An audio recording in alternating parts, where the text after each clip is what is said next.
आज हम बात करने वाले हैं एक ऐसे अरबपति के बारे में जिसने रॉकेट तक बना डाले, जिसने एक बड़े सोशल प्लेटफॉर्म को खरीदा जिसे हम पहले ट्विटर के नाम से जानते थे और अब उसका नाम हो गया है एक्स। अब वो सिर्फ बिजनेसमैन नहीं रहे बल्कि वो अमेरिका की राजनीति में हलचल मचाने वाले व्यक्ति हो गए हैं और उन्होंने बना डाली अपनी खुद की एक पार्टी जिसका नाम रखा अमेरिका पार्टी।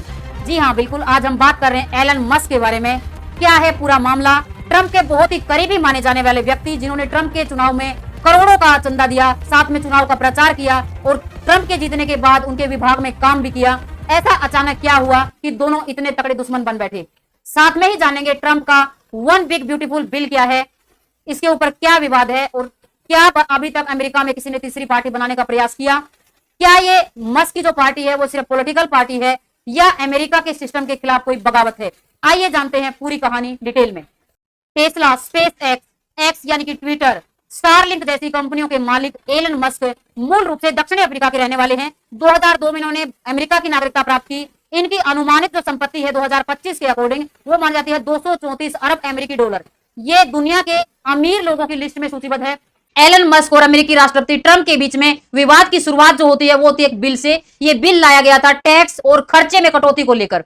इस बिल को अमेरिका के राष्ट्रपति ने नाम दिया है वन बिग ब्यूटीफुल बिल। और भी कई सारी चीजें इस बिल में है, लेकिन एलन मस्क के अनुसार इस बिल के लाने से अमेरिका पर जो पहले से कर्ज का बोझ है वो और ज्यादा बढ़ जाएगा और उनका अनुमान है कि इस बिल के माध्यम से अमेरिका पर बढ़ने वाला जो कर्ज होगा वो 3 ट्रिलियन अमेरिकी डॉलर के बराबर हो सकता है। इस बिल में एक खास बात दी गई है कि इलेक्ट्रॉनिक व्हीकल्स जो भी होंगे उनके ऊपर सब्सिडी को समाप्त कर दिया गया है। और एलन मस्क की एक कंपनी है टेस्ला जिसका हमने अभी अभी जिक्र किया था, वो इलेक्ट्रॉनिक व्हीकल्स बनाने का ही काम करती है और इस सब्सिडी के खत्म करने से एलन मस्क की जो ये कंपनी है इसको भारी नुकसान होने का अनुमान है। तो ये है शुरुआत जो ट्रंप और एलन मस्क के बीच में विवाद की। इसी बिल के विरोध में 5 जुलाई 2025 को एलन मस्क ने आधिकारिक रूप पर अपनी पार्टी की घोषणा की और इस पार्टी का नाम रखा अमेरिका पार्टी। एलन मस्क के अनुसार ये पार्टी लेफ्ट या राइट की पार्टी नहीं होगी बल्कि ये मिडिल क्लास अमेरिका के लिए पार्टी होगी। एलन मस्क अच्छी तरह से जानते हैं कि अमेरिका में 2 पार्टी सिस्टम कितना मजबूत है। तीसरी पार्टी का टिक पाना यहाँ पे बहुत ही ज्यादा कठिन काम है। इसलिए उन्होंने ऐलान किया कि मुझे राष्ट्रपति नहीं बनना है बल्कि यहाँ के सिस्टम को मुझे बैलेंस करना है। मुझे 2 से 3 सीट सीनेट में चाहिए और 8 से 10 सीटें मुझे हाउस में चाहिए ताकि आने वाले समय में इस तरह का कोई भी खराब बिल पास ना हो पाए और व्हाइट हाउस पर दबाव बना जा सके। ऐसा इन्होंने क्यों कहा? जो अभी बिल पास हुआ जिसकी हम बात कर रहे हैं वन बिग ब्यूटीफुल बिल, ये थोड़े से ही वोटों के अंतर से पास हुआ है। बिल के पक्ष में 218 वोट पड़े और बिल के विरोध में 214 वोट पड़े। इसलिए इस तरह का ऐलान मस्क के द्वारा किया गया है।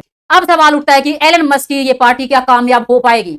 अगर अमेरिका के इतिहास की बात करें तो अमेरिका में तीसरी पार्टी बनाना बेहद ही मुश्किल काम है। पहले भी रोस पेरेट, जिल स्टीन जैसे लोगों ने कोशिश की लेकिन वो कामयाब नहीं हो पाए। लेकिन एलन मस्क की अगर बात करें तो उसका मामला अलग है। उसके पास वो सारी चीजें हैं जो इन लोगों के पास नहीं थी। एक बहुत ही बड़ा सोशल मीडिया प्लेटफॉर्म एक्स यानी ट्विटर, बहुत तकड़ी फैन फॉलोइंग, स्पेस एक्स और टेस्ला जैसी कंपनियां जिनकी ब्रांड वैल्यू बहुत ज्यादा है। इसलिए इस नई पार्टी जिसका नाम है अमेरिका पार्टी को किसी मजाक में लेने की जरूरत नहीं है बल्कि अमेरिका की दोनों पार्टियों के लिए गंभीर खतरे के रूप में देखा जा रहा है।